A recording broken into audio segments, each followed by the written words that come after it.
Oh, hi, I didn't see you there. You're watching the Roundtable. Thank you for joining us. Today we're going to be discussing some pretty interesting stuff, so why don't you stick around? Enjoy the show. When the world is at its breaking point, the power of community matters. And sometimes they become the guiding light. Your favorite Cobra Kai channel. All here, together. Bonsai, I'm the Cobra Kai Kid, and welcome to the Roundtable. What's up, dudes and dudettes? Cobra Kai fandom here. Welcome to the Roundtable. Hey Cobra Kai fans, it's CKN here. This is the Bonsai Kai Dojo featuring the guest sensei. And from Cobra Kai Companion, I am Brianna. This is Jacob from The Chosen One here, and welcome to the Roundtable. Daniel-san here from Cobra Kai Studio, and welcome to the Roundtable. You asked for it, and now we are back. The Roundtable, Part 3. Are you ready?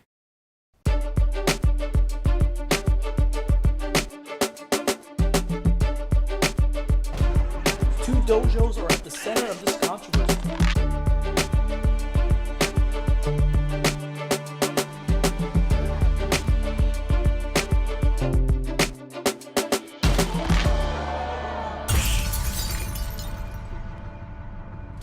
What's up, everybody, and welcome to TRN's The Roundtable Part 3. We've brought together your favorite Cobra Kai channels, and you guessed it, we're gonna talk about the infamous Season 3 of Cobra Kai. We'll discuss some of the most epic scenes from Season 3, and we have a special appearance from none other than Gianni DiCenzo, who plays Dimitri. This episode was so jam-packed that I actually had to break it into 2 episodes. So immediately after this episode airs, get ready for the conclusion video to drop.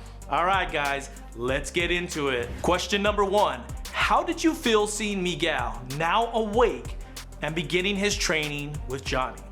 How did it feel to see Miguel and Johnny training together? Well, Miguel's my favorite character, and definitely one of the best parts about Season 1 of Cobra Kai was the Johnny and Miguel dynamic, so I really appreciated that they went back to that in Season 3 with Johnny training Miguel to walk again. Well, good question, David. And about Miguel being fully awake and training under Johnny, well, as usual with the big 3, something unexpected surprised me. I did not think Miguel would not speak to Johnny for a while. I feel his resentment, his anger, his frustration, all of it is understandable, don't get me wrong, but it took a while for Miguel to make peace with Johnny, and actually the whole thing makes a lot of sense. It's more credible like this. Besides, it helps the emotional resonance of the training scenes that came after. So overall, big fan.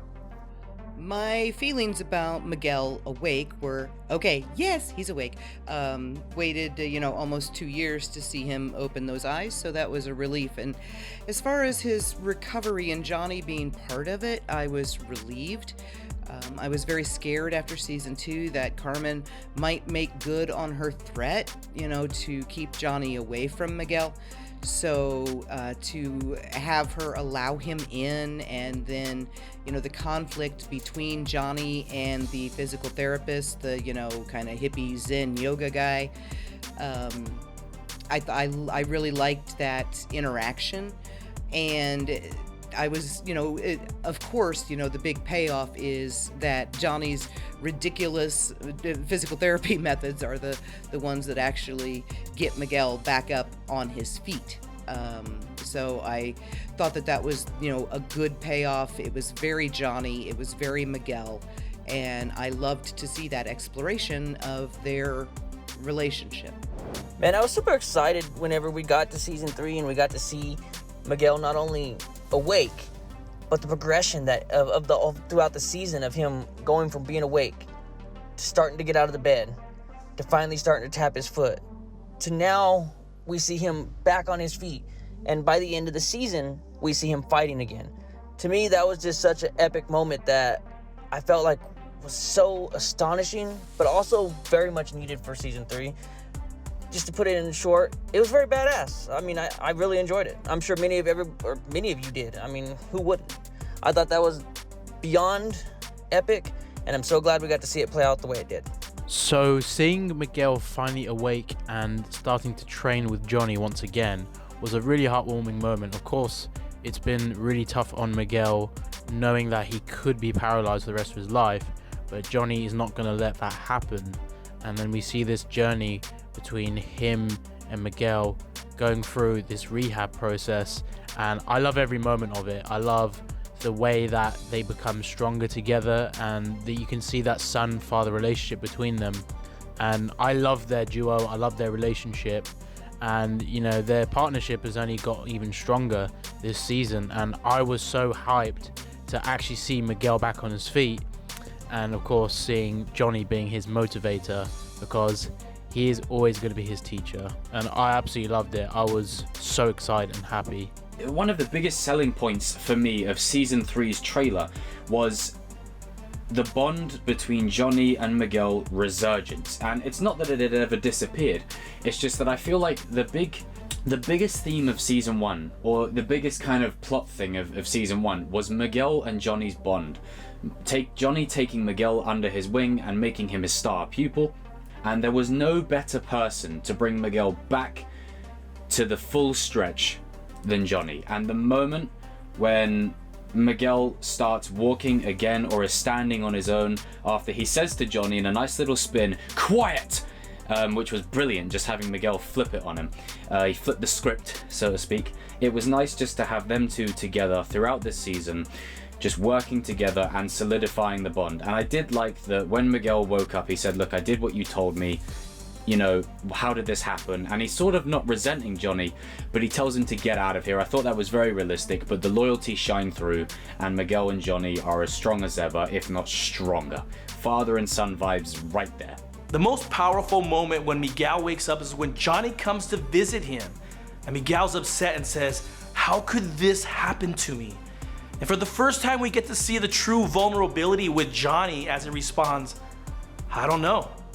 And Miguel says, "I trusted you." And he breaks down and tells Johnny to get out of here. It was like that first phase of redemption, you know, that you anger, and once you get past your anger, now you can grow. It was a side of both these characters that we've never seen before, and that is why it's so powerful. And who doesn't love the Rocky style training with dangling swimsuit magazines and the kegs and all the crazy stuff Johnny does. And because Miguel's loyal, he never questions his training tactics. I just think it was awesome. I thought it was like really inspiring to see him really putting it all out there and trying to get better and trying to improve and get back up on his feet. 2 words for me: a relief. Because for a year and a half, we were literally waiting. For the people that were watching from when it was on YouTube as a YouTube original from 2018, you know the pain of waiting and waiting and waiting to see Miguel recover. So it was absolutely a relief for me. Oh yeah, I mean, in the trailer or the teaser when he opened his eyes, you know, that gave me chills the first time, so. Oh, absolutely. Yeah, definitely a relief for sure. Question number 2, do you think Daniel did the right thing by turning in Robbie? Did Daniel do the right thing by turning Robbie in? He only fed the Daniel LaRusso bandwagon, you know, the whole hatred, bashing that I don't like. So no, I get Daniel's reasoning, but he already gets bad press and surely doesn't need more reasons for haters to justify their opinion. So I would say no. Come on, Daniel, do something popular in season 4 that would make them change their minds once and for all. And for the record, I don't get the Sam hatred neither, but I do happen to know a very clever YouTuber whom I highly respect, who's not a big fan of Sam, so I hear the argument. But yeah, good question, David. Sensei, what do you think? Yes, absolutely. Because it's exactly what Daniel said, that if he doesn't turn himself in, the punishment would be more severe. So I think Daniel did the right thing. Yeah, oh, absolutely. He was trying to get him, a quicker sentence by turning himself in. He didn't want to see him get stuck in there forever after being on the run. So, I really do think he was doing the right thing and trying to look out for Robbie's best interest. Absolutely. The chosen one. What do you think? Absolutely, 100%. Like I have talked a lot on my channel about Robbie's point of view on the situation, and I do feel it might have helped to probably talk to Robbie and say, look, this is what we need to do. But in defense of Daniel, I don't think Robbie's in a headspace where he's gonna listen. He's going to run. Daniel knows that he's in that kind of mindset. He wants out. He's gonna run away. So I think Daniel was in a tough spot. He made the hard call, and in the long run, I feel like Robbie will thank him for it. Just at that particular given moment, Robbie felt betrayed, he felt sold out by his sensei. In the grand scheme of things, he will be grateful that Daniel did it right there and then, because if he hadn't, as Daniel said himself, they're gonna throw the book at him. I will defend Robbie's point of view in the sense that he felt betrayed, but ultimately I feel personally Daniel made the right call, because otherwise Robbie's just gonna run again, just like he did at the school fight and just like he was about to then. So I feel like Daniel made the right choice. I think Daniel has Robbie's best interest at heart, but I think Daniel definitely went about it the wrong way when he called the cops first before even convincing Robbie to turn himself in, because it made Robbie lose trust and faith in him. I would say yes. As a parent, he's trying to minimize the amount of jail time, and it makes sense. But not to a teenager. All Robbie could think of is the short term right now. Like, right now, I'm going to jail and I feel betrayed. I mean, it's all perspective. I do the same thing to my kids. Don't run from your problems. You're gonna have to face them. So I just think Daniel did what he thought was right for the moment. Me personally, I gotta say it is pretty interesting. I didn't fully expect that Daniel was gonna turn Robbie in. But at the same time, when we got that teaser pic showing Robbie being arrested and you could tell that was Daniel there, I kind of had the suspicion that if it wasn't him, he knew who did it, whether it had been Amanda, Sam, or whatever, which I really don't think Sam would have turned him in. There was a lot of theories of that going around. But nonetheless, I would say maybe, but at the same time, it makes Robbie look at Daniel in a whole different light. He's really not not in good standings with Daniel, especially come to the end of season 3. But I'd say maybe. I wouldn't really say he did the right thing, but then again, he kind of did. I don't know. I'm looking forward to see what everyone else thinks, though. Daniel was definitely right to turn in Robbie because he had not much choice. I know it was difficult to make this decision, but there was so much that Daniel could do. There is some cases where Daniel could have maybe got a lawyer and really fought for Robbie, but at the same time, things have got so crazy in the valley with the situation with the school fight, and Daniel has to really focus on his family and of course Sam.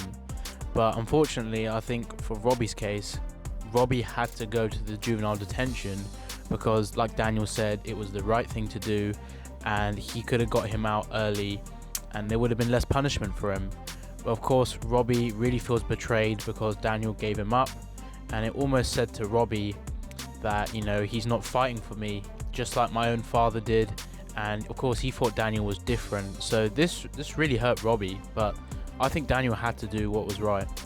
I think with Daniel turning Robbie in, I have never doubted, and I actually still don't doubt, that Daniel loves Robbie very much and views him very much as a son.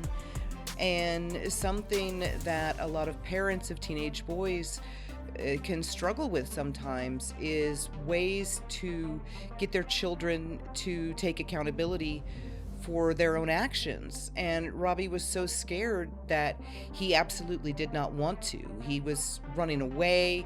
He did apologize to Daniel for leaving him with a mess to clean up, but he also believed Daniel was going to clean up his mess, and that wouldn't have done Robbie any good. The police showed up, 30 seconds too soon. And I think give Daniel another 30 seconds to talk to Robbie, and that whole conversation goes completely differently. But do I think Daniel did the right thing?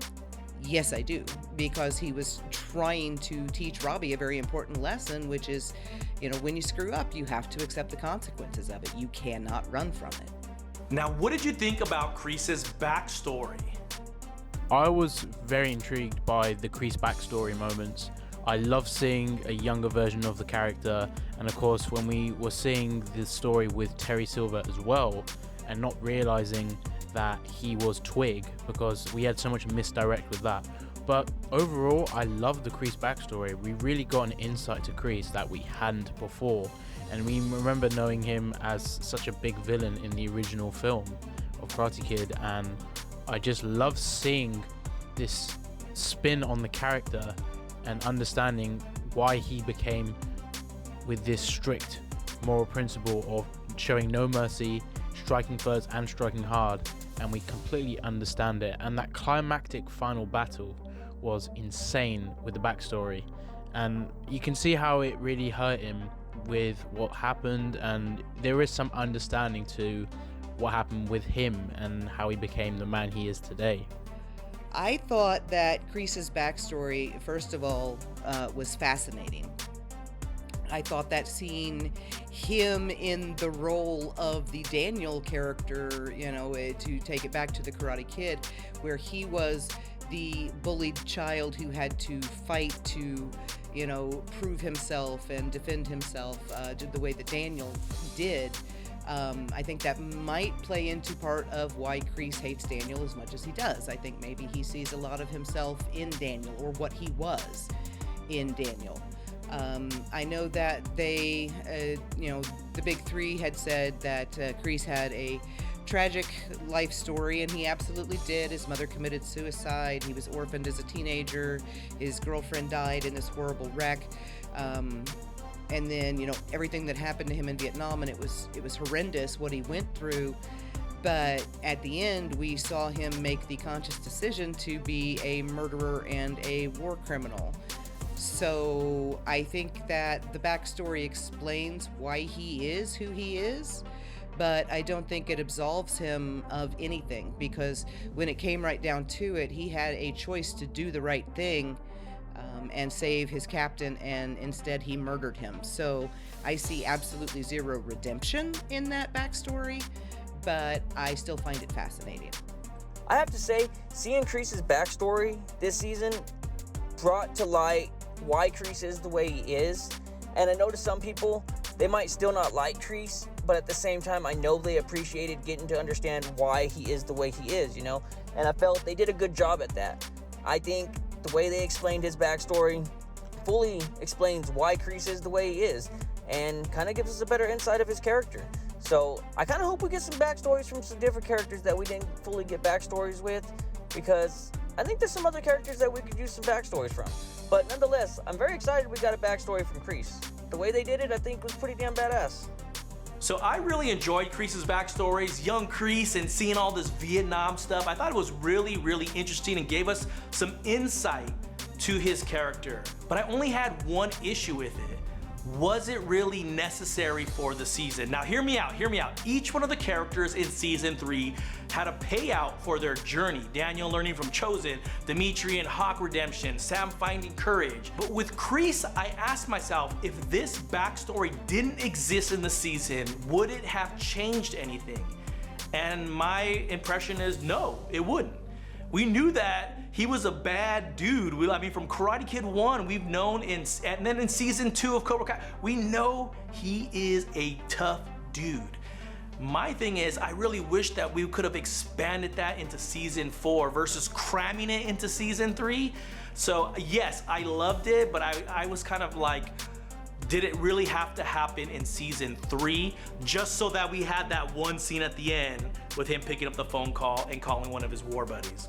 I don't know. What did we think about Kreese's backstory? I enjoyed getting to see the hardships that he went through because, he was kind of like the nerdy guy, the nice guy. And remember what Kreese's motto is, the world shows no mercy, so why should we? And as we come to find, his wife died, his mother killed herself, there was so much hardship that he was going through, so it's interesting to see why Kreese is the way he is today. Right, and then to learn the fact that, what was it, his captain who hid the fact that his wife died until the very last minute and was like, well, now you're gonna die because I'm gonna, send you off the platform to the snakes. So Exactly. it makes a lot of sense why he is the way he is. Without a doubt. Chris's backstory is the backbone of season 3, in my opinion. Without it, the skeleton structure would not hold. Now, it did set the bar really high, and if they dropped flashbacks in season 4, I'm afraid it will feel like something's missing. So, I'm calling it, mark my words, there will be quick Miyagi flashbacks from World War II with a young actor recast as Mr. Miyagi, leading to the Netflix spin-off series the Big 3 talked about, again, 3 weeks ago, while being interviewed by hightech.fr. You can look it up online.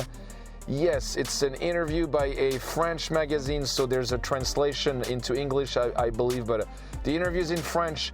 In the comments below, please let us know which spin-off would you like to see? Kreese's backstory, I absolutely loved it. I love the way the Vietnam flashback just opens up with the music and the helicopters, and then the misdirect. I thought the guy with the ponytail was Terry Silver, and I think a lot of people did. And it turns out Terry Silver's the other guy. I love the final scene of where he's like, I owe you, man. I owe you. It's about that bond, but what did Kreese do to save Silver that owed him his life? And if you were to take it at face value, you'd have thought, right, Kreese not detonating the charge, that's why Silver's indebted to him. Nope, it's because he took Silver's position to fight the captain over the snake pit, and that's why their bond is so strong, and I'm so excited to see where that goes for season 4. I hope we get more flashbacks on that. And the flashbacks really showed that villains aren't born, they're made. I really loved Kreese's backstory, and I especially appreciated that they tied it back into the Cobra Kai comics. I think it really gave us a deeper insight into this character and why he's this evil guy we see today. Self-destruct sequence has initiated. Hey everyone, thank you so much for watching the show. I hope you enjoyed season 3. Sorry it took so long, but I hope it was worth the wait. No, my arm did not actually break. I'm okay. It still bends weird, but I was born like that. But yeah, thank you so much for watching, and enjoy the roundtable. Question number 4. We finally had a chance to go back to Okinawa. What were your thoughts on seeing Chosen and Kumiko again? One thing I was really looking forward to, especially once we got the teasers. Now, I didn't fully know what to expect before we got the teasers, but once we got the teasers and seeing that Chosen and Kumiko was going to be back, I was super excited. I didn't know exactly what to expect going into season 3 to see them, reprise their role. But the way they did it was brilliant. I really enjoyed those episodes. I mean, Daniel got to learn from Chosen, got to actually build a bond between each other. Him and Kumiko got to rekindle their friendship, talk. I thought it was pretty well written. I really enjoyed it.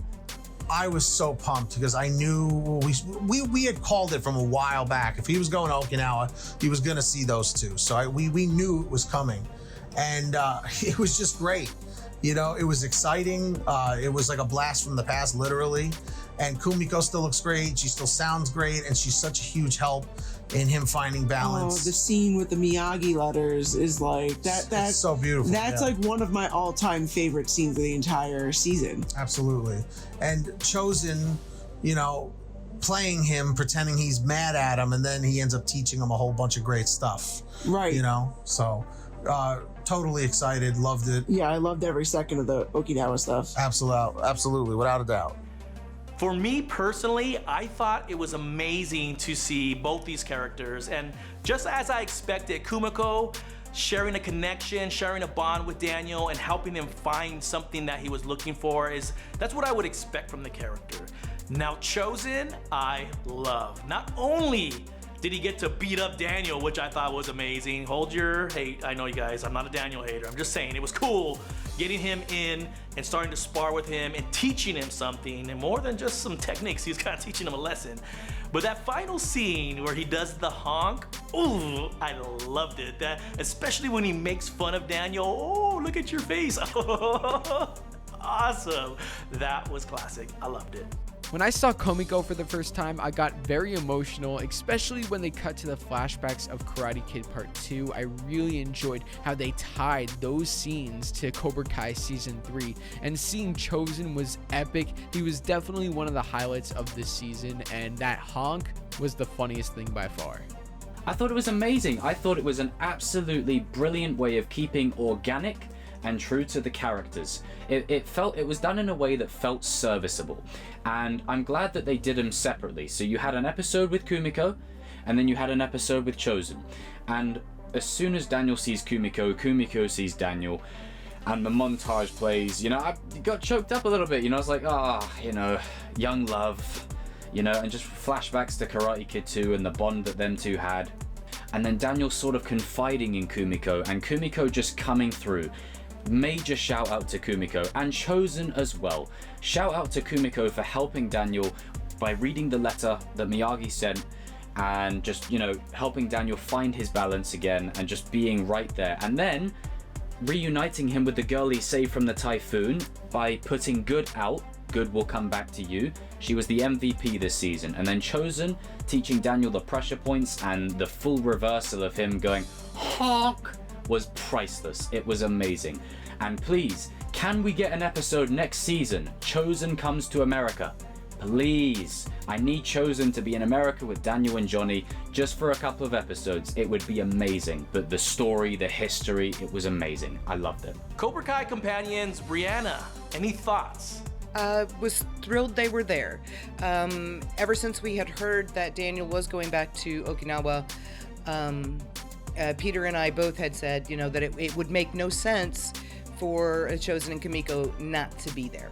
And The Karate Kid Part 2 is my favorite movie of all time.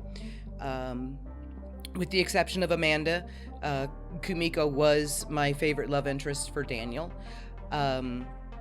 And I thought that the interaction, the interplay between the three characters was brilliantly done. I thought that the redemption arc for Chosen, getting him, from a place where he's trying to murder Daniel to a place where he's apologizing to him, I thought that was all very, very well done. Always love to see Yuji and Tamlin, and hope they can find a way to bring them both back again, because I would absolutely not be against, them becoming recurring characters on the show. Seeing Chosen and Kumiko, well, yeah, my first thoughts, man, they look good. Yeah, that was for my first reaction. My second thought was that they're honoring the legacy of Karate Kid Part 2 in the best possible way. When Daniel finally returned to Okinawa, it was awesome. It was very nostalgic, and I absolutely loved that they revisited the Karate Kid Part 2. And the moment we saw Chosen and Kamiko, oh my god. So first of all, seeing Kamiko was amazing. I really think that Kamiko was the best out of all the former girlfriends and relationships he's had with women. And I think Kamiko was the best for Daniel. And I loved how sweet she was. I loved the fact that she showed those love letters to Daniel, and that really showed you perspective on Miyagi that we'd never seen. And then of course Chosen going, Daniel-san, and just returning in the way he did. It was so tense, because I actually wasn't sure what was going to happen. I thought he was going to have a fight with Daniel. But seeing how Chosen was written in and how he'd changed over the years was awesome as well. And honestly, that honk with Chosen, I absolutely love that, and I cannot wait to see Chosen back again. I really hope we do see him. Number 5, Sam is suffering from PTSD, and because of it, Dimitri's arm gets broken. Your thoughts on that scene? It was painful to see Dimitri go through. Yeah, it made me cringe, oh god, not cringe because it's bad, cringe oh god, it hurts watching it. You've broken a bone before, so you know the pain that comes along with that. And I gotta say, it's sad, I guess, because you can see in Hawk's face, he's like, I shouldn't be doing this, but I have so much peer pressure, I have no choice. Right. Yep. So I guess it was an emotional roller coaster, if anything. Yeah, it was definitely intense. For sure. This scene where Dimitri's arm gets broken and Sam suffers from PTSD was one that I really didn't expect coming, especially for how they hyped up that scene where we got the teaser of Sam flipping somebody, and obviously that was there at the laser tag. I did not expect Dimitri's arm to get broke, and I didn't expect the PTSD to keep her from being able to fight at that point in time. Like, I know it can be very effective, but I just didn't think that would affect her in a way that she couldn't even defend Dimitri. She just froze up. So it was very interesting to see how that played out. And it's also interesting to see that her PTSD, she's starting to get over it as time is going. So I think that's pretty epic. I definitely did not expect Hawk to break Dimitri's arm. It was very shocking. And seeing Sam there being so defenseless was also really, really terrifying. The whole scene was a very, very scary scene, and it felt like a horror movie. Because of her reaction to the PTSD, was actually such an insane scene. It really showed a darker tone to the Cobra Kai series, and I really felt that when they showed Sam feeling this intense emotion and anxiety in the moment was very distressing, and I really felt for her character, because in season 1 and 2 I felt she was quite problematic and she had that bratty type of attitude, and you could see that she was kind of spoiled. But I think the events of season 3 really humbled her, and also the fact that Dimitri's arm broke really must have shocked her, and of course shocked the audience. And seeing Hawk even do that to Dimitri was also a shock in itself, but just seeing the fact that we actually saw a Cobra Kai really aggressively hurt a Miyagi-Do student was actually insane. It was definitely one of the shocking moments. I think this is one of the most powerful moments in season 3, because there's a lot of things that are happening to multiple characters. You have Dimitri, who's trying to stand up to some of these bullies. You have Sam, who's dealing with the post-traumatic stress disorder. You have all of these characters like Hawk trying to be a tough guy, but he realizes that he might have went too far. I think it was one of those critical moments in season 3 where multiple layers of character and conflict are all kind of coming to a boiling point. And I really think that it was dark. It was almost cringeworthy, where when I saw what happened to Dimitri, I had an instant gut reaction, a guttural reaction to it. And that is why I think it was so powerful. And it was just an amazing moment, a little dark for my taste, but it really pushed these two dojos even tougher and harder against each other because of that moment. Sam's PTSD storyline is one of the ones that I was most drawn to, and I kind of identified the most with. I'm not going to go so far as to say I had PTSD as a teenager, but I absolutely had panic attacks, and that feeling of just, the whole world is falling in on you, the walls are closing in, your head is telling you to move, but your body is refusing to do so, and you don't understand what's going on. And then add to that the fact that she's got Dimitri screaming to her, begging for help, and that whole scene, the end result of it on me was my heart was completely shattered for both of them. For Dimitri, that his best friend would break his arm, and for Sam, that she would be left in this position of a survivor's guilt as a 16, 17-year-old girl. And that's going to do nothing but make the PTSD and the panic attacks even more severe. So yeah, my heart was just completely shattered for both of them in that moment. This scene was so integral to Sam's development. This is a scene that actually made me root for Sam, but I felt like this season was her strongest. And her suffering from PTSD not only adds layers to Karate Kid 3 of what Daniel was suffering with, but it adds layers to Sam's character in the essence that she's developing into a leader. And Dimitri getting his arm broken by his best friend, that ultimately does play a role in Hawk's, quote unquote redemption at the end of the season, was amazing. It was so cool how it turned from this badass fight scene into this sort of horror show.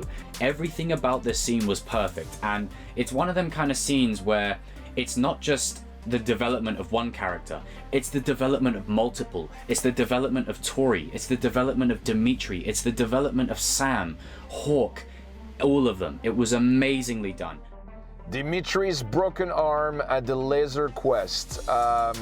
In one word, wow. Where do I start? Look, to cut a very, very long story short, Peyton List ain't no Disney child actor / star anymore. She is the Torinator. She's quite scary. And mark my words, in season 4, she'll be back. Number 6, your thoughts on Johnny's new dojo, Eagle Fang Karate. Okay, completely honest. First thought on Johnny's new dojo. Johnny is never allowed to name anything ever again because Eagle Fang is the dumbest name for a dojo in the history of names of dojos.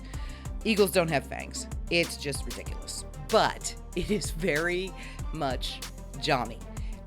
He's looking for the strongest animal and the strongest, symbol of attack. So it fits with his personality. And I love that he didn't realize that you could do anything you want in a public park as long as you're not breaking the law. And I am very, very happy with the initial batch of students. Never going to doubt that Miguel is going to follow Johnny to the ends of earth and hell and back. That I don't think that relationship is ever going to change. I loved seeing Bert there. I loved seeing Mitch there. I loved, Sean Thacker's character being there. So it was a good crop of students to start with, and it was just ridiculous enough to be entertaining, but I really hope that the name Eagle Fang does not, remain in existence past the season 4 premiere, because that's just stupid. It's very Johnny, that's pretty much all I can say about it. It's badass, it sounds weird. I love the scene when he's like, welcome to Eagle Fang Karate. And then Mitch is like, eagles don't have fangs. As he just throws a shirt at him. It's brilliant. And then tying it into what Bert's like, a mongoose, a real animal, but it's very Johnny. It's very Americanized. It's very reminiscent of Iron Eagle. It's very reminiscent of Cobra, like the fangs. It's brilliant. It's very Johnny. I don't know if I'm gonna stick with that though. I'd kind of want him to just go Miyagi-Do or Cobra Kai, but it is a badass name nonetheless. I like the design of the eagle with the fangs and the blood. I like it. It's a cool design, but it is just very, very Johnny. Banzai Kai Dojo and Guest Sensei, what do you think? Well, we love it. How could you not? It's hilarious. Hilarious. Hawks don't have fangs. That's what makes it that much better. And I personally, I think it's going to be very short-lived now that we see Johnny and Daniel working together, presumably here. So, I'm glad it happened. I'm glad Eagle Fang existed, because it existed just to get Johnny back on his feet again. And I think that's what the purpose of it really was. And I feel like it was one of the funnier moments in the season, because I feel like there wasn't, this season was more serious. There wasn't too many, really funny moments. Exactly. So I feel like the whole Eagle Fang thing was awesome. Wouldn't have it any other way. Johnny's new dojo named Eagle Fang Karate was very funny. At first, I was thinking the name didn't really stick with me, Eagle Fang Karate. In the moment, it was really, really interesting. I was like, okay, this is something I wasn't expecting. But then after a while and really rewatching season 3, I felt this has Johnny written all over it. Eagle Fang. I mean, Johnny thinks that eagles have fangs, and that little scene with him and Bert was hilarious when he says about they don't have fangs. And I honestly loved the fact that he included Eagle as well, because that clearly pays us a reference to Iron Eagle, which we saw him watch a lot back in season 1, I believe. So I absolutely loved the name after a while. It really grew on me, and I think it just says Johnny all over it. And I do like the style of that. It's similar to Cobra Kai, but it's not so extreme with showing no mercy. It's clearly Johnny's version of Cobra Kai. I'm gonna tell you the truth, guys. The first time I heard this, I was thinking, this has got to be the worst dojo name I have ever heard. I thought it was utterly ridiculous. And then it grew on me, and the more I kind of embraced it, the more we started seeing the dojo come to life, and then just those fun moments. It was totally Johnny. I guess that's not the best way to say it. And I really embraced it. So I really hope that they keep that name. I know everyone's thinking there might be some super merge between these two dojos. I really think that it stays that there's two dojos training with each other, like sparring with each other, helping each other, but that they don't become one big dojo. but it was funny as hell. Well, first instincts, I thought that name was horrible. My thoughts on Eagle Fang Karate? Well, no secret to anyone who knows my channel, it's been redesigned with a brand new Eagle Fang layout almost as soon as Season 3 dropped. So, huge fan. Love the name, love the logo. Eagle Fang never dies. My thoughts on Eagle Fang. Eagle Fang was definitely one of the funniest parts about Cobra Kai Season 3, and Johnny just makes it that much funnier. The fact that he chose the name Eagle Fang when eagles don't even have fangs is classic. What are my thoughts on the new Eagle Fang dojo from Johnny? One thing that really has me so puzzled is the fact that we kind of got a teaser for Eagle Fang back when they released that picture around Christmas, the cartoon edited picture, because Johnny's wearing an Eagle Fang t-shirt and I know almost nobody picked up on it, so we technically kind of had a pre-teaser of Eagle Fang. But when we actually got to Season 3 and we learned about Eagle Fang, I thought it was pretty interesting. It's definitely a Johnny name. I mean, there could have been some better names for it, but I don't hate on it. I think it's interesting. We all know it's just kind of the filler name though for what is to become in Season 4. Okay guys, stay tuned for the final conclusion of this video on TRN's Roundtable 3. I hope you guys are enjoying this awesome conversation with these amazing creators. Make sure to smash that like button and hit the subscribe, and also follow every single one of these creators. Their links are in the description. But trust me, you do not want to miss this conclusion. I'm Dave Rubalcaba, and thanks for joining us on another Roundtable, and get ready for the rest of the episode dropping shortly. I'm out of here.